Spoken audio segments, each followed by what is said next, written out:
Hello mga ka-forever, ito gagawa tayo ng gatang langka na may alimasag. Ayan ang mga ingredients natin.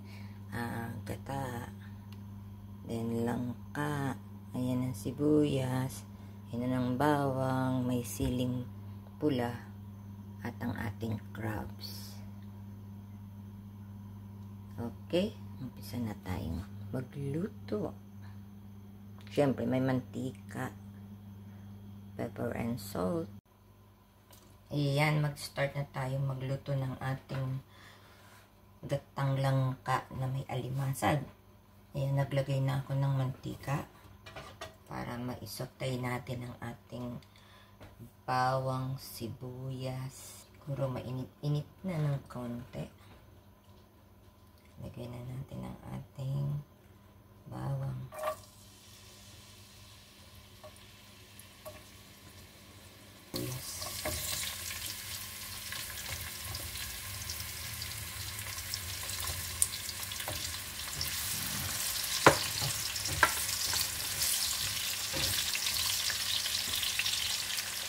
Gata namin ay nasa lata.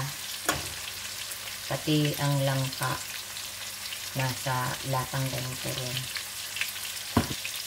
Ito. Pero masarap din. Lagi lang ang product ko ay Arroyo. Arroyo ba yun? Arroyo.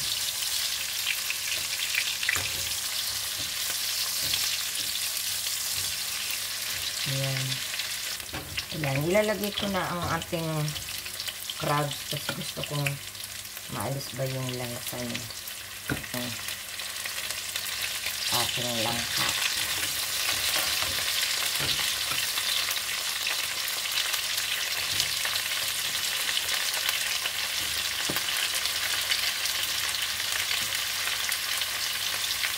Ano din to, yung langka frozen din ang nabili namin. Lahat pati frozen. $5 yung dami ng ano yan. Crabs na yan.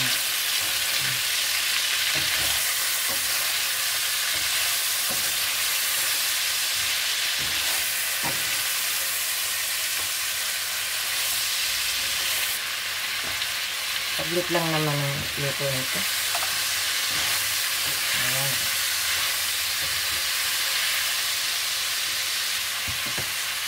Hayaan muna natin saglit. Takban ng konti.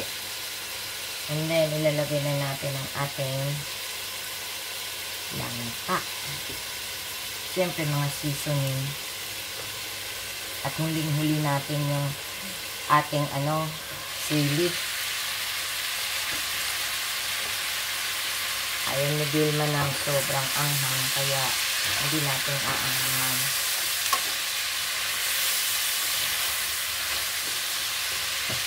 Ngayon, susunod na natin ang ating langka.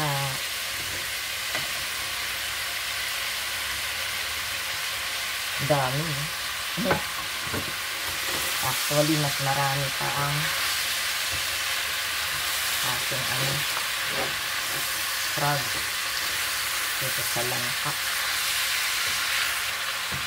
Konti lang naman yan.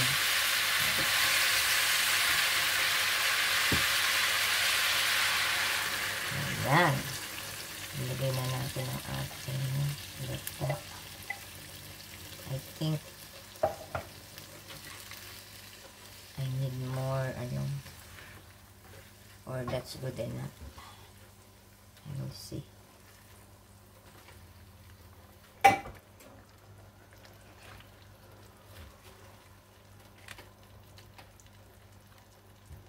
Papaigahin na lang natin yung at mamaya titimplahan na natin yan.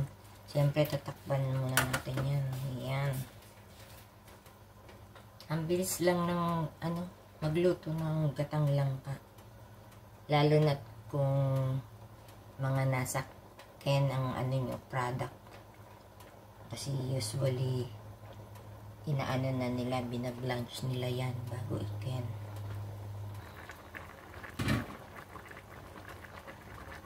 Haluin natin.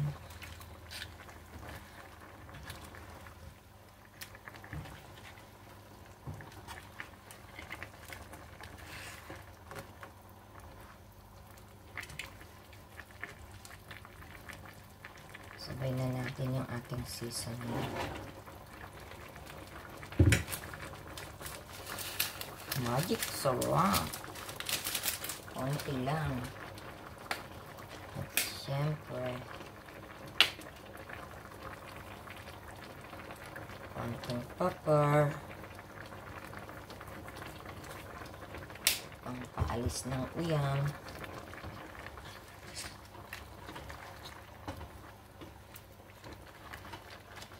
Ayan, iigahin lang natin yan. Hindi ko pa nilalagyan ng salt.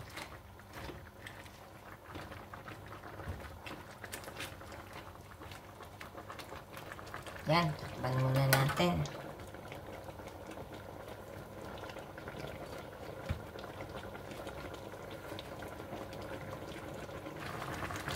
Ayan. Hinaan natin. Tikman natin ang lasa.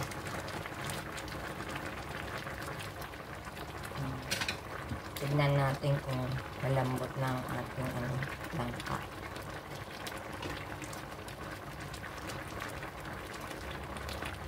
Tigas-tigas pa kaya.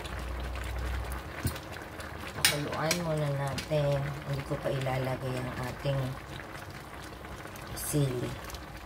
Pinakalig na yan.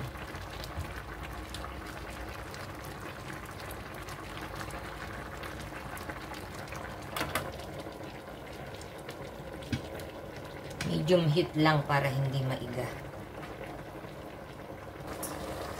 Ayan, tingnan natin, oh. Pinapaiga ko na lang. Ito na siya, pero iigahin natin ng konti ang Yan, naiiga na.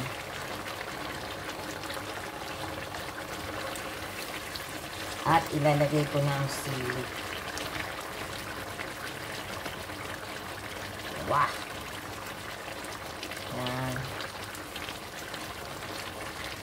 Almost done na. Tignan ko kung umapekto yung sili natin dyan.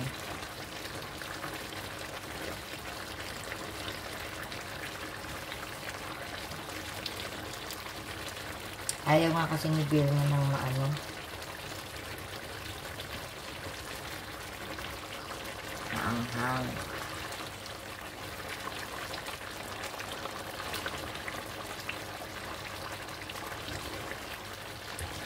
That's it. Ang ating gata na na. Baka nakita nyo. Malambot na siya.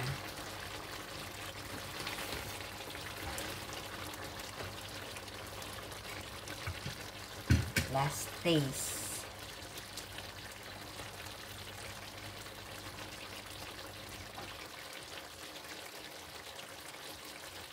Good.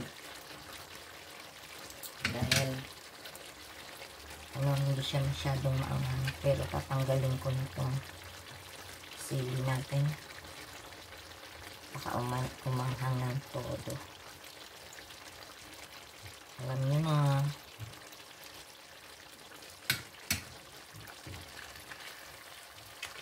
Ang bilis na iga ang gata. Okay, mga ka-forever. Ayan ang ating gatang langka na may crabs. Mas marami yata yung crabs kaysa sa langka. Okay, please like, share, and subscribe. Love you guys. Bye-bye.